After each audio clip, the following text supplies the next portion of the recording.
ETF की जो दुनिया भर में पॉपुलैरिटी है उसकी जो सबसे बड़ी वजह है वो उसकी लिक्विडिटी है। जैसे सानी मैं आपको भी कह रहा था कि ETF is also a mutual fund, but एक फंडामेंटल डिफरेंस ये है कि जो नॉर्मल म्यूचुअल फंड्स होते हैं वो आपको अगर उस पर इन्वेस्टमेंट करना है तो आप AMC से डायरेक्ट करते हैं, where in case of an ETF आप उसको किसी भी शेयर्स की तरह बाय एंड सेल करते हैं एट द स्टॉक एक्सचेंज। तो जितने आपके अंडरलाइंग लिक्विड होंगे उतना ही प्रोबेबिलिटी कि आपके फंड का रिटर्न और जिस इंडेक्स को वो ट्रैक कर रहा है वो रिटर्न सेम होगा या उसके क्लोज होगा। Thank you for having us. Thank you सानी। सुपर। हमने पहले सेगमेंट में आपके CEO से जो बातचीत की उसमें हमने इकोनॉमी, मार्केट और इनफैक्ट UBL में उन्हें किस तरह के चैलेंजेस का सामना करना पड़ा, हमारा इस तरह का डिस्कशन था। उन्होंने हमें बताया कि ETFs के बारे में UBL टू का सुपर इनिशिएटिव। तो आप बताएंगे कि इन जनरल ETFs एक्चुअली हैं क्या? बेसिकली देखिए, we were the first ones, joint first थे हमने पाकिस्तान के पहले ETF जो 2 लॉन्च हुए उसमें we were one of them. अब आसानी आप रिकॉल करेंगे, I mean with your previous employer हम 2006 ऑनवर्ड्स हमने ETF we worked on ETF और बहुत सारी चीज़ें की, but finally it took us about 15 years to launch ETF। So ETF is basically it's a mutual fund, but it's unique in a way कि ये trade होता है स्टॉक एक्सचेंज में, विच मीन्स कि एक जो टिपिकल म्यूचुअल फंड्स होता है जिनसे हम वाकिफ़ हैं उसमें अगर आपने इन्वेस्टमेंट करनी है या पैसे विड्रॉ करने हैं तो वो आप जो फंड मैनेजर है उससे ये ट्रांजैक्शंस करते हैं। वेयरएज ETF जो है it's a product, it's a mutual fund that is traded at the stock exchange, और अगर आपको एज अ रिटेल इन्वेस्टर उसको बाई या सेल करना है तो आप उसको स्टॉक एक्सचेंज की पे करते हैं। आई रिपीट दैट, तो आप उसको स्टॉक एक्सचेंज पे करते हैं एग्जैक्टली उसी तरीके से जिस तरीके से आप किसी शेयर्स को बाई एंड सेल करते हैं। तो exactly it's traded like the way the shares are traded. So ETF is a mutual fund unit which is traded on the stock exchange. That's right. Super. ये जो बात जीशान बता रहे थे कि रिडेम्पशन 2008 में सबको याद है, विंडोज़ बंद हो गई थी और लोगों को पैसे नहीं मिले थे। ETF में इस तरह का मसला है? ETF की जो दुनिया भर में पॉपुलैरिटी है उसकी जो सबसे बड़ी वजह है वो उसकी लिक्विडिटी है। सो जितना आपका ETF का इंडेक्स लिक्विड होता है उतनी ही exit and entry in the fund gets easier for the investor, और जिसको हम कहते हैं इम्पैक्ट कॉस्ट आसानी है वो काफ़ी कम हो जाती है अगर आपका अंडरलाइन या जो इंडेक्स है जिसको वो ETF ट्रैक कर रहा है वो लिक्विड हो। सो देखिए 2008 was a unique situation in a way that the entire market was closed. Having said this, ETF has a unique feature in a way that they are traded at the stock exchange, but then there are certain investors जिनको हम authorized participants कहते हैं, they can actually come to the AMC directly और वो वहाँ से भी redeem करा सकते हैं। So it's not available for everyone, but एक window available है for the authorized participants to actually redeem the units directly from the AMC। तो एक additional feature है इसके अंदर जो कि थोड़ा म्यूचुअल फंड से फ़र्क है। म्यूचुअल फंड्स में तो जैसे मैंने कहा कि आप डायरेक्टली सिर्फ AMC के साथ ही ट्रांजैक्ट कर सकते हैं। ETF में आप स्टॉक एक्सचेंज पे भी बेच सकते हैं, and if you are the authorise participant फिर आपके पास ये विंडो भी अवेलेबल है कि आप AMC के पास जाएं और वो यूनिट रिडीम कराएं और उसके बदले जो पोर्टफोलियो ऑफ सिक्योरिटीज़ है वो वापस ले लें। ज़बरदस्त। देखिए जीशान ने जो बात बताई वो बड़ी इंपॉर्टेंट और अहम है कि जब 2008 और जैसे क्राइसिस आते हैं तो म्यूचुअल फंड्स की अगर रिडेम्पशंस नहीं हो रही होती हैं, उसमें मसाइल होते हैं, तो उस तरह के चैलेंजेस और मसाइल को भी ओवरकम किया गया है। अगर स्टॉक पे ट्रेडिंग हो रही है तो ETF unit shall continue to trade, तो इन्वेस्टर को एंट्री एग्जिट में मसला यूनिट होल्डर को नहीं है। और दूसरी चीज़ देयर इज़ अनदर फैसिलिटी कि अथोराइज पार्टिसिपेंट जो है वो यूनिट्स की क्रिएशन और रिडेम्पशन का प्रोसेस जो है वो दूसरी एंड और दूसरी विंडो से भी जारी रख सकते हैं। इसमें अगर मैं एक चीज़ और ऐड करूं, बेसिकली कि मोस्ट जो ETFs होते हैं और जो हमारे भी अभी पाकिस्तान में ETFs आए हैं उनमें जो ऑथराइज पार्टिसिपेंट ट्रांजैक्ट करता है डायरेक्टली AMC के साथ वो कैश पे नहीं बल्कि वो इन काइंड पे होती है। सो जब वो रिडीम कराने AMC के पास आते हैं तो इन रिटर्न उनको जो भी वो अंडरलाइंग बास्केट ऑफ शेयर्स होती है वो मिल जाती है अगेंस्ट द रिडम्पशन, और जब क्रिएशन कराने आते हैं तो नेचुरली उनको वो बास्केट देनी होती है। इसीलिए मैं कह रहा था कि अगर अंडरलाइंग बहुत लिक्विड है और आपको कोई लिक्विडिटी का प्रॉब्लम है और आप AMC के पास आके आपने वो रिडीम भी करा लिए यूनिट्स, तो आपको उसके बदले में जो शेयर्स मिलेंगे वो अगर लिक्विड होंगे तो आपके लिए उसका एग्जिट फ्रॉम द मार्केट और आसान हो जाएगा। सो बिकॉज ये इन काइंड ट्रांजैक्शन है, इसका कोई टैक्स बेनिफिट भी होता है बिकॉज पैसे की तो लेन देन नहीं होती? जी, सो ये अभी एज वी स्पीक तो उसका कैपिटल गेन्स टैक्स का वही ट्रीटमेंट है जो किसी तरीके से जिस तरह शेयर्स का होता है. सो इन काइंड भी अगर है तो वो है डिस्पोजल, तो एग्जैक्टली वो ट्रीट होता है as if you have sold the shares. So उसमें कोई फ़र्क नहीं है, कोई डिसएडवांटेज नहीं है, बट कोई एडवांटेज भी नहीं है. सो जैसे ही आपने इन काइंड शेयर्स दिए या लिए तो वो डिस्पोजल ट्रीट हो जाता है. ठीक है, वो इन काइंड है बट वो डिस्पोजल है फिर भी for tax purpose. But what is the global practice? Okay, so tax का एडवांटेज होता है जी, बट वो डिपेंड करता है. ये बताइए ज़ीशान, ये ETF और म्यूचुअल फंड के दरमियान क्या फ़र्क है? जैसे सानी मैं आपको भी कह रहा था कि ETF is also a mutual fund, but एक फंडामेंटल डिफरेंस ये है कि जो नॉर्मल म्यूचुअल फंड्स होते हैं वो आपको अगर उस पर इन्वेस्टमेंट करना है तो आप AMC से डायरेक्ट करते हैं, where as in case of an ETF आप उसको किसी भी शेयर्स की तरह बाय एंड सेल करते हैं एट द स्टॉक एक्सचेंज. तो एक तो ये बुनियादी फ़र्क है. बट इससे ज़्यादा एक अहम फ़र्क ये है कि देखिए most ETFs are index tracking ETF and they are passive, ज़ाहिर है. तो basically mutual funds are generally actively managed mutual fund, जिसमें फंड मैनेजर की कोशिश ये होती है कि जो भी बेंचमार्क इंडेक्स है उसके रिटर्न को बीट करें और थोड़ा अल्फा जनरेट करें. whereas ETFs are since they are index tracking, so उसमें कोई एक्टिव फंड मैनेजमेंट नहीं होती, बल्कि जो भी जिस इंडेक्स को भी वो ETF फॉलो कर रहा है उस इंडेक्स को रेप्लिकेट करने की कोशिश करते हैं. तो जितना आपके फंड का ETF का एक्सपेंस रेशो कम होगा, जितने आपके अंडरलाइंग लिक्विड होंगे, उतना ही प्रोबेबिलिटी कि आपके फंड का रिटर्न और जिस इंडेक्स को वो ट्रैक कर रहा है वो रिटर्न सेम होगा या उसके क्लोज होगा, वो प्रोबेबिलिटी बढ़ जाती है. तो एक फ़र्क यह है कि इंडेक्स फंड्स जो या ETFs जो हैं वो पैसिवली मैनेज्ड होते हैं और नॉर्मल जो कन्वेंशनल म्यूचुअल फंड्स होते हैं वो एक्टिवली मैनेज्ड होते हैं. बिकॉज कोई एक्टिव फंड मैनेजमेंट नहीं है तो उसका एक्सपेंस रेशो जो है ETFs का वो टिपिकली लोअर होता है compare to a typical mutual funds. ज़बरदस्त. तो ज़ीशान ये भी बताएं कि when there is only difference of liquidity and ability to trade on the stock exchange, what is the reason as to why should a retail investor consider purchasing ETFs or going towards ETF and prefer them over the mutual funds? Okay, no. So see, if you look at the stock market, or कोई भी stock market देख ले हमारी हो globally हो, तो आपको हर तरह के investors मिलते हैं.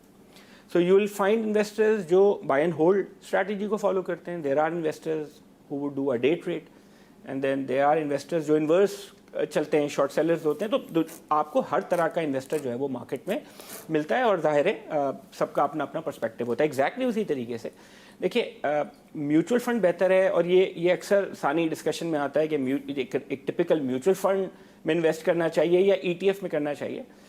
इसका ये आंसर नहीं है कि कौन सा बेटर है. इट डिपेंड्स कि आपका पर्सपेक्टिव ऑफ इन्वेस्टमेंट क्या है. Let me give you an example. तो फॉर एग्जांपल आप एक इस तरह के कस्टमर हैं जिसको लगता है कि मेरा फंड मैनेजर जहां मैं इन्वेस्ट कर रहा हूं, he should try and beat the index, और अगर इंडेक्स का रिटर्न से X% है तो फंड मैनेजर को X प्लस वटेवर 2-3%, 4% डिपेंड करता है, वो इतना बीट करना चाहिए. Then you will opt for a typical mutual fund, जहाँ पे आपके फंड मैनेजर की कोशिश होगी कि आप उस रिटर्न को, जो इंडेक्स का रिटर्न है, उसके ऊपर अल्फा जनरेट करें.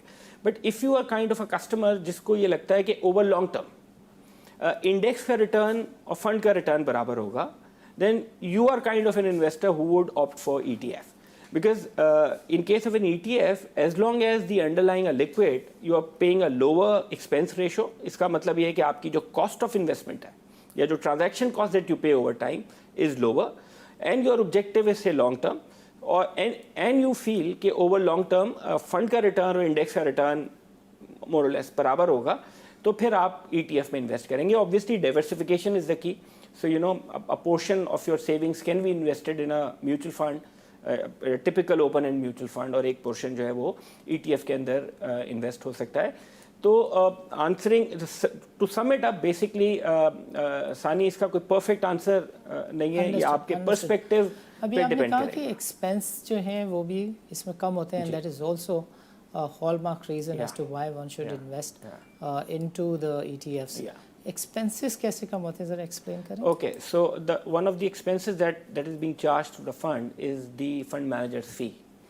So जहाँ पे आपको एक पूरी रिसर्च टीम चाहिए जो डेली बेसिस के ऊपर वैल्यूएशंस को देख रही हो, जो अपनी एलोकेशंस को देख रही हो, सेक्टोरल हो या कंपनी एलोकेशंस हो, उन फंड्स में naturally the component of fee is higher compare to an ETF where you do a one time exercise जहाँ पे आप एक इंडेक्स की मेथडोलॉजी डेवलप कर लेते हैं. लाइक हमारा ETF है, तो हमने एक इंडेक्स मेथडोलॉजी बना ली है. Now going forward will just follow that methodology, so there will not be any active fund management.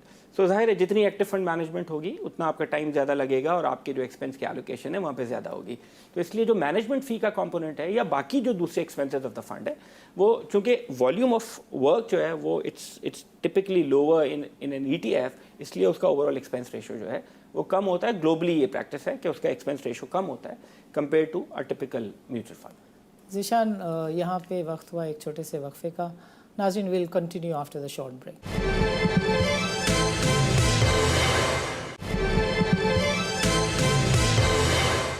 Welcome back नाज़रीन, प्रोग्राम के पिछले सेगमेंट में हमने बातचीत की ज़ीशान से, जो कि हेड ऑफ़ बिज़नेस डेवलपमेंट है UBL फंड मैनेजमेंट के, और इनसे हमने जाना कि जो इनका ETF है उसने जनरली किस तरह से लोगों को फैसिलिटेट किया, ETFs इन जनरल होते क्या हैं, ETF में लोग क्यों जाएं, हमने ये वाली बातें डिस्कस की. प्रोग्राम के इस सेगमेंट में हम इनसे बातचीत करेंगे कि जो UBL का इन पर्टिकुलर ETF है वो एक्चुअली क्या है, उसकी मेथडोलॉजी क्या है, उसकी इंडेक्स के जो कॉन्स्टिट्यूएंट्स हैं उसमें जो स्टॉक्स हैं वो इन्होंने कैसे सेलेक्ट किए और करते हैं, प्लस जब इन्होंने लॉन्च किया तो इसका रिस्पांस टाइम इनके लिए, रिस्पांस लोगों का इसके ऊपर कैसे था. तो ज़ीशान, हम चाहेंगे कि नाज़रीन को के साथ आप शेयर करें कि when you launched it, how was the response. और वॉल्यूम्स के बारे में लोग बड़ा पर्टिकुलर हैं कि इसमें इंटरेस्ट नहीं है. Is it because of participation और is it because of the market जिसमें volume from time to time आते हैं और चले जाते हैं? जी देखिए सानी, ये ETF लॉन्च हुए मार्च लास्ट ईयर जब कोविड पीक कर रहा था. राइट. तो obviously it's been less than 1 year. जब ये ज़रा कोविड का जो फर्स्ट वेव कम हुआ तो we started engaging with various investors, जो कॉर्पोरेट क्लाइंट्स हैं, रिटायरमेंट फंड्स हैं, हाई नेटवर्थ इंडिविजुअल्स हैं. तो यू आर राइट कि वॉल्यूम्स जो हैं वो जनरली कम हैं, बट वी हैव सीन वो ग्रेजुअली पिकअप होना शुरू हुए हैं. नेचुरली हमारे यहाँ अभी ज़ाहिर है लोगों की अंडरस्टैंडिंग ऑफ ETFs इतनी ज़्यादा नहीं है. तो हम जो कोशिश कर रहे हैं वो कोशिश ये कर रहे हैं कि जब भी हम लोगों से इंगेज हों फॉर म्यूचुअल फंड्स प्रोडक्ट्स, तो हम अपने प्रोडक्ट स्वीट में ETFs को तो थोड़ा अंडरस्टैंडिंग जैसे जैसे बेहतर होगी, ऑटोमेटिकली लोगों का इंटरेस्ट आना शुरू होगा और वॉल्यूम्स ग्रेजुअली बढ़ना शुरू होंगे. So yes, you are right, as we speak अभी बहुत ज़्यादा वॉल्यूम्स नहीं है, बट वी आर होपफुल के जितना SCCP के साथ मिलके, PSX के साथ मिलके जो कंटिन्यूसली हम वेबिनार सेशंस इंगेजमेंट कर रहे हैं लोगों के साथ, तो वो ग्रेजुअली जो है उसका रिजल्ट ये होगा कि वॉल्यूम्स इंप्रूव होना शुरू. And this is also part of that exercise. ये बताएंगे कि इस वक्त कितने लोग, इंटरेस्ट का लेवल क्या है at present? Okay, so people have started asking questions now कि ETF की मेथडोलॉजी क्या है, इसकी लिक्विडिटी के questions, how does it work. So you know, वो ये लास्ट 3-4-5 महीनों में हमने देखा है जब से ये वेबिनार्स की सीरीज़ शुरू हुई है तो लोगों के क्वेश्चंस आना शुरू हो गए. ज़ाहिर है अगर कोई कॉर्पोरेट क्लाइंट है जिसने इन्वेस्ट करना है या रिटायरमेंट फंड्स ने इन्वेस्ट करना है तो एक अप्रूवल प्रोसेस भी इंटरनली होता है विच जनरली टेक्स टाइम. तो ये क्वेश्चंस मेथडोलॉजी पे बहुत ज़्यादा हैं, लिक्विडिटी के क्वेश्चंस बहुत ज़्यादा होते हैं, because you know people are more concern के जो अंडरलाइंग इंडेक्स है और जो अंडरलाइंग कॉन्स्टिट्यूएंट्स हैं ETF के, उनकी लिक्विडिटी बहुत अहम लोगों को लगती है. तो वो इस तरह के क्वेश्चंस हमसे पूछे जाते हैं. कॉन्स्टिट्यूएंट्स की सिलेक्शन की मेथडोलॉजी उस पर ज़रा रोशनी डालें. जी, इट्स अ कन्वेंशनल ETF, और जैसे मैं कह रहा था सानी कि ये पाकिस्तान का पहला ETF था, जॉइंट फर्स्ट था हमने किया, और एक और AMC ने हमारे साथ जॉइंटली लॉन्च किया. ये मार्च लास्ट ईयर था, तो तकरीबन 1 महीना हुआ है. देखिए इसकी methodology Sani, I would take 1 minute. Methodology बहुत दफ़ा रिवाइज हुई before the launch because it was the first ETF. So we were very very particular के हम कोशिश करें कि जितनी अच्छी मेथडोलॉजी हो ताकि उसका फिर रिजल्ट जो है उस प्रोडक्ट के अंदर दिखे भी. सो जो फाइनल इसकी मेथडोलॉजी है वो ये है कि हम KC 100 के अंदर से टॉप 25 कंपनीज़ को पहले पिक करते हैं based on free float and 2 years market जो वॉल्यूम होता है उसकी बेसिस के ऊपर. आउट ऑफ दैट 25 वॉल्यूम लेते हैं या वैल्यू लेते हैं? दोनों लेते हैं, वैल्यू लेते हैं. तो मैं इसको रिपीट कर दूं अगर आप कहें तो. हम टॉप 25 कंपनी सानी पिक करते हैं बेस्ड ऑन फ्री फ्लोट और जो लास्ट 2 ईयर्स की टॉप वैल्यू ट्रेडेड की कंपनीज होती हैं टॉप, उनको लेके, और आउट ऑफ द 25 स्टॉक्स हम टॉप 9 स्टॉक्स जो हैं वो सेलेक्ट कर लेते हैं। जब हम ये प्रोडक्ट कर रहे थे और जब ये मेथोडोलॉजी बना रहे थे तो हमारा ख्याल ये था कि देखिए एक इसमें फॉरेन इन्वेस्टर्स का भी एक इंटरेस्ट इवेंचुअली होगा, तो हमने इस 9 स्टॉक्स में से कमोडिटीज़ को एक्सक्लूड कर दिया। So these are basically Pakistani businesses ex oil basically. So top 9 businesses आ गए पाकिस्तान के in terms of the methodology, including banking sector. जी, including the banking sector. And then थोड़ा हमने इसको डाइवर्सिफिकेशन के लिए किया कि मैक्सिमम एलोकेशन किसी एक कॉन्स्टिट्यूएंट की 16% पे कैप कर दी, और जो मिनिमम एलोकेशन है दैट इज़ 3.5%। सो कोई भी एक कॉन्स्टिट्यूएंट जो है वो मिनिमम 3.5% होगा, मैक्सिमम जैसे मैंने कहा 16% होगा, और ये 9 स्टॉक्स की एक बास्केट होगी। एंड देन जिस तरह आसानी आपको पता है कि ग्लोबली भी जितने भी इंडेक्स होते हैं तो ये क्वार्टरली बेसिस के ऊपर ये रीबैलेंस हो जाता है। तो अगर कोई शेयर प्राइस मूवमेंट की वजह से 16% से ऊपर चला गया या 3.5% से कोई शेयर नीचे आ गया तो वो रीबैलेंस हो जाता है ऑन अ क्वार्टरली बेसिस, और इसकी रिकॉन्स्टिट्यूशन हम करते हैं एवरी 6 मंथ्स। सो हर 6 महीने के बाद इसी मेथोडोलॉजी को रीरन करते हैं, और जो भी एडिशंस और उसके अंदर डिलीशंस होती हैं इंडेक्स के अंदर वो हो जाती हैं। But the fundamental principle remains the same कि वो जो हम टॉप 25 कंपनीज जिस बेसिस पे निकालेंगे that would be unchanged. The maximum companies और constituents would be 9, maximum allocation to a share would be 16%, और जो मिनिमम होगी वो 3.5% होगी इसके अंदर, और उसके अंदर ये 9 कंपनीज जैसे मैंने की वो होंगी। Consists of how many constituents? So 9 stocks. 9 stocks. So you pick up out of top 25, top 9 on the basis of value traded. Ji. Super. And if I just to current allocation है इसकी, just to give everyone an idea, so it's HPL, Engro, Lucky, UBL, MCB, FFC, EFERT and DG Khan. So ये 9 stocks हैं अभी currently. But जैसे मैंने कहा कि हर 6 महीने के बाद रिकॉन्स्टिट्यूशन होती है, तो इसमें कुछ एडिशंस भी हो सकती हैं, कुछ शेयर्स निकल सकते हैं। राइट, तो इस बास्केट की पिछले 2-3 साल की परफॉर्मेंस बताएं क्या जी। थी? तो जनरली होता ये कि जब हम अपने म्यूचुअल फंड्स को भी देखते हैं तो क्लाइंट्स का जो जनरली होता है वो KC 100 को एज बेंचमार्क लेते हैं। तो दिसंबर 17 से हमारे पास मेरे पास नंबर है इस वक्त, तो तकरीबन कोई 4% से 4.7% टू बी एग्जैक्ट से आउट परफॉर्म किया है इस इंडेक्स ने KC 100 को। And what has been KC 100 index average performance during this time? Sunny देखिए, जो नॉर्मल म्यूचुअल फंड्स जिनकी हम बहुत दफ़ा बात करते हैं उनकी जो NAV या जो प्राइसिंग होती है, विच मीन्स कि जिस प्राइस पे एक इन्वेस्टर ने इन्वेस्ट करना है या जिस प्राइस पे उन्होंने एग्जिट करना है वो डे एंड की प्राइस होती है। तो फंड के पास जितने भी एसेट्स होते हैं उनकी डे एंड की जो क्लोजिंग फेयर वैल्यू होती है उसकी बेसिस के ऊपर NAV निकलती है। ETF बिकॉज वो ट्रेड होता है throughout the day at the stock exchange, तो उसमें कॉन्सेप्ट है INAV which is indicative net asset value. So होता ये है कि PSX को हमने आउटसोर्स किया हुआ है कि because it's an index fund and इसका जो बास्केट है वो through out the day change नहीं होता। तो थ्रू आउट द डे जैसे जैसे अंडरलाइंग कॉन्स्टिट्यूएंट्स की प्राइस चेंज होती है ETF की INAV चेंज होती रहती है। राइट, आप मुझे बताएंगे कि कोई मार्केटिंग के लिए, अवेयरनेस के लिए UBL का प्लान हो in order to expand the reach out? Ji, so what we are doing is there is a series of webinar that are taking place. इसमें कुछ हमने SEC के साथ भी किए हैं, कुछ हमने PSX के साथ किए हैं। आगे भी हमारा प्लान ये है कि जैसे आपने ये बहुत इंपॉर्टेंट प्रोडक्ट है हमारी मार्केट के लिए, और आपको पता है बहुत सालों से कोशिश भी हो रही थी कि हम ETF लॉन्च करें पाकिस्तान में। तो ये सारी जो चीज़ें हैं ये इवेंचुअली हेल्प करेंगी इन्वेस्टर की अंडरस्टैंडिंग को इम्प्रूव करने में। जैसे मैं कह रहा था सानिया आपको कि जब हम when we go and engage with the clients, तो उनको जहाँ हम अपने दूसरे प्रोडक्ट्स दिखाते हैं वहाँ पे हम अपना ETF भी लोगों को बता रहे होते हैं। We'll continue to do webinars, Facebook पे हमें बड़ा इंटरेस्ट मिलता है, और वीडियो पे हम और वीडियोस हम करते रहेंगे इसकी। प्लस हमने बहुत सारे जो मार्केटिंग मटेरियल है जो बेसिक अंडरस्टैंडिंग प्रोवाइड करता है ऑफ एन ETF, वो अपने कस्टमर्स, पोटेंशियल कस्टमर्स के साथ हम शेयर करते रहते हैं। आगे भी प्लान है हमारा कि हम इसको कंटिन्यूसली शेयर करते रहेंगे। मेरा ख्याल है जितना इस टॉपिक पे, इस प्रोडक्ट पे बात होती रहेगी एट वेरियस फोरम्स, ऑटोमेटिकली लोगों की अंडरस्टैंडिंग और इंटरेस्ट दोनों इंप्रूव होना शुरू हो जाएगा। ज़ीशान, ये रिसेंटली PSX ने एक चेंजेस सजेस्ट की हैं in the exchange traded funds regulation के क्लोजिंग प्राइस जब ना निकल सके तो वो एक फार्मूले से चेंज कर दी जाए, ये can you explain this to? जी जी, सो देखिए क्लोजिंग प्राइस अगर ना निकल सके, और उसका जो सबसे अहम फैक्टर होगा सानी, वो होगा कि ETF जिस इंडेक्स को ट्रैक कर रहा है या जो उसके अंडरलाइंग कॉन्स्टिट्यूएंट्स हैं उनकी लिक्विडिटी का क्या सिचुएशन है। तो एज लॉन्ग एज अगर आपका इंडेक्स बड़ा केयरफुली सिलेक्टेड है और आपकी methodology by and large liquid shares को डिटर्मिन करती है, तो ऑटोमेटिकली प्रॉब्लम जो है वो, so as far as UBL ETF is concern, हमारा अपना एक ख्याल है कि हमारे जो 9 कॉन्स्टिट्यूएंट्स हैं वो जिस बेसिस पे डिटर्मिन हो रहे हैं वो बहुत ज़्यादा लिक्विड हैं, तो शायद वो सिचुएशन हमारे केस में शायद रेलिवेंट नहीं होगी। ज़ीशान, आपका प्रोग्राम के लिए वक्त निकालने का बहुत बहुत शुक्रिया।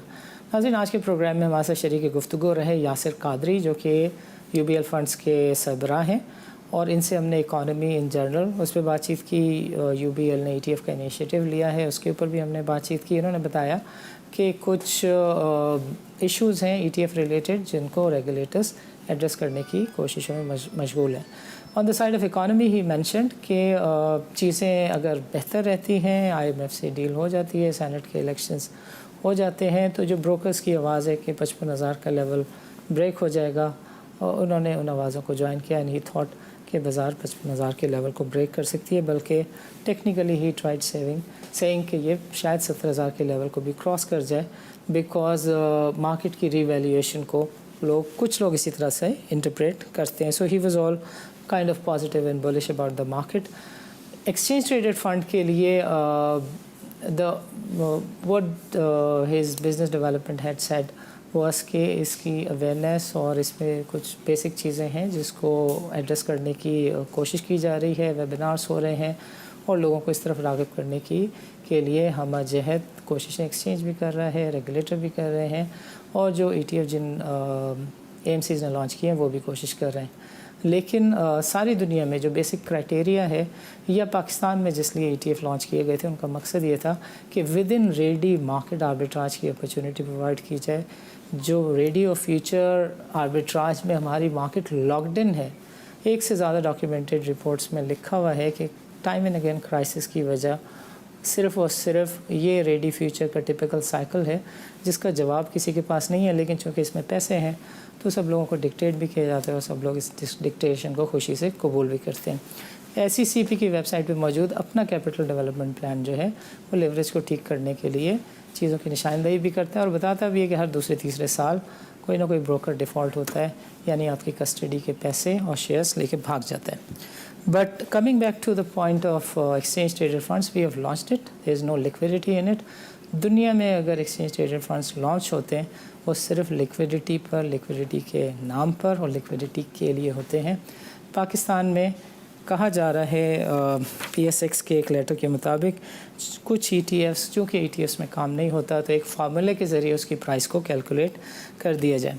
म्यूचुअल फंड्स के जो यूनिट्स हैं वो एक्सचेंज पर जो ट्रेड हो रहे होते हैं, जो फंड्स ट्रेड हो रहे होते हैं, एक्सचेंज ट्रेडेड फंड्स कहा जाता है। जो चीज़ एक्सचेंज पे ट्रेड होती है उसकी क्लोजिंग प्राइस होती है। अगर एक्सचेंज पे कोई चीज़ ट्रेड नहीं हो रही तो उसको एक्सचेंज ट्रेडेड नहीं, नॉन एक्सचेंज ट्रेडेड फंड कहना मुनासिब रहेगा। एक्सचेंज ट्रेडेड फंड की जो मार्केट प्राइस है वो मार्केट के पार्टिसिपेंट लेकर आते हैं, डिमांड एंड सप्लाई का साइकिल लेकर आता है। अगर आप इसको मसनूई तरीके से ला रहे हैं और फिर आपके दिल में है कि इसके MTS और MFS के इसमें ड्रामे भी हो जाएं, तो फिर मेरा ख्याल है कि this is an agenda and this would definitely be looked into by some investigators in the future, because इससे लिक्विडिटी तो बाज़ार में नहीं आनी। लेकिन बाज़ार में फ्रैंकली इतना बड़ा इशू है नहीं, क्योंकि हमें तो हर 2 बिलियन के काइंड ऑफ ओपन इंटरेस्ट के ऊपर 1000 पॉइंट मार्केट बढ़ रही है, और इस वक्त शायद ख्वाहिश साहिबान की यही है कि बाज़ार नया इंडेक्स का लेवल दिखा दे। अभी सबको सिर्फ इंडेक्स का नया लेवल देखना है।